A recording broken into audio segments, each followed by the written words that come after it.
విజయ్ దళపతి త్రిష పెళ్లికి ఇంకా ఎలాంటి ఆటంకాలు లేవు, వీళ్ళ పెళ్లి సజావుగా సాగుతుంది అంటూ చిన్న హింట్ కూడా ఇచ్చారు అని చెప్పేసి ఇప్పుడు సోషల్ మీడియాలో ఒక పెద్ద ఎత్తున చర్చ సాగుతుంది.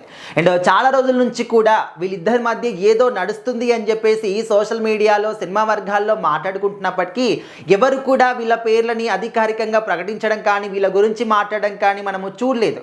కాకపోతే రీసెంట్గా ఎప్పుడైతే విజయ్ దళపతి గారి భార్య సంగీత గారు కోర్టులో ఇచ్చినటువంటి పిటిషన్లో నా భర్త గత కొద్ది సంవత్సరాలుగా కూడా ఒక స్టార్ హీరోయిన్తోని అఫైర్ నడుపుతున్నాడు, అది నేను తీసుకోలేకపోతున్నాను, మెంటల్ డిస్టర్బెన్స్ అవుతున్నాను అని చెప్పేసి క్లియర్గా రాసుకొచ్చింది.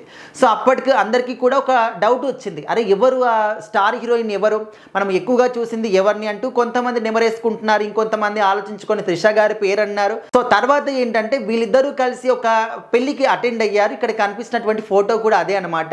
సో ఇక్కడికి కూడా ఏంటంటే ఒకే కార్లో రావడం, వాళ్ళిద్దరు వేసుకున్నటువంటి డ్రెస్ కూడా ఒకే విధంగా ఉండడం, సో ఇది చాలా వివాదాలకు దారి తీసిందనమాట. ఇటు విజయ్ దళపతి గారి పొలిటికల్ ఒక ప్రయాణానికి కూడా అడ్డుకట్టగా నిలిచిపోయింది. ఎందుకంటే ఫ్యామిలీలో సపోర్ట్ లేనిది, ముఖ్యంగా ఫ్యామిలీలో ఇన్ని సమస్యల చుట్టూ కూడా ఉన్నప్పుడు ఆ సమస్యల్ని ఎప్పుడు ఆయన విడిపించుకోవాలి, ఎప్పుడు జనాల్లోకి వెళ్ళాలి, ఎప్పుడు జనాలు ఆయన మీద నమ్మకం తీసుకొస్తారు, ఎప్పుడు ఆయనకి ఓటేసి గెలిపిస్తారు అనే విధంగా చాలా డౌట్స్ వచ్చాయి.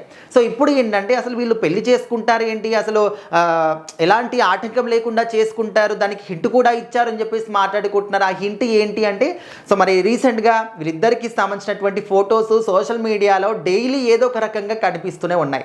అయితే ఒక నెటిజన్ వీళ్ళిద్దరి ఫోటోల్ని ఏఐ ద్వారా క్రియేట్ చేసి పెళ్లి చేసుకుంటున్నట్టు, ఆ పెళ్లికి కోలీవుడ్ స్టార్స్ అందరూ కూడా అటెండ్ అయినట్టు ఒక వీడియోని క్రియేట్ చేశారు. ఆ వీడియో సోషల్ మీడియాలో అప్లోడ్ చేసిన తర్వాత త్రిష గారి మదర్ ఎవరైతే ఉన్నారో తను ఆ వీడియోకి లైక్ చేశారనమాట. సో ఆ లైక్ చేసినంత మాత్రాన అందరూ కూడా ఊహించుకుంటున్నారు, అరే ఈ యొక్క పెళ్లి జరుగుతున్నట్టు వీడియో క్రియేట్ చేశారు, ఒకవేళ వాళ్ళ అమ్మగారికి ఇష్టం లేకపోయింటే లైక్ ఎందుకు చేస్తారు, వీళ్ళ పెళ్లి చేసుకోవడం అనేది తనకు కూడా ఇష్టమే, అంగీకరించారు, గ్రీన్ సిగ్నల్ ఇచ్చారు, అందుకోసం అని చెప్పేసి లైక్ చేశారు అనే విధంగా కూడా ఇప్పుడు సోషల్ మీడియాలో మాట్లాడుకుంటున్నారు. అండ్ కొంతమంది ఏంటంటే ఓకే లైక్ చేసినంత మాత్రాన పెళ్లికి ఒప్పుకున్నారని చెప్పేసి కూడా మనం అనుకోవద్దు. ఎందుకంటే కొంతమంది అలవాట్లో పొరపాటులాగా వచ్చినటువంటి అన్ని పోస్టులకు కూడా లైక్ చేస్తూనే ఉంటారు, అట్లా కూడా అనుకుండొచ్చు కదా అని చెప్పేసి కూడా అనుకుంటున్నారు.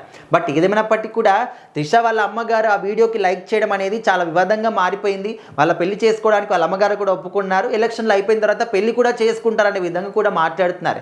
ఏదేమైనప్పటికీ పొలిటికల్గా ఉంటే పొలిటికల్గా మాట్లాడొచ్చు, సినిమా రంగ పరంగా ఉంటే సినిమా రంగ పరంగా మాట్లాడొచ్చు, కానీ ఇది కంప్లీట్గా వాళ్ళ పర్సనల్ లైఫ్కి సంబంధించింది. బట్ అందులో కూడా వెళ్ళిపోయి ఈ విధంగా ఊహాగానాలు లేనిపోని ఊహించుకొని రాయడం అనేది కూడా చాలా తప్పు అని చెప్పేసి కొంతమంది సినిమా వర్గాల్లో మాట్లాడుకుంటున్నారు.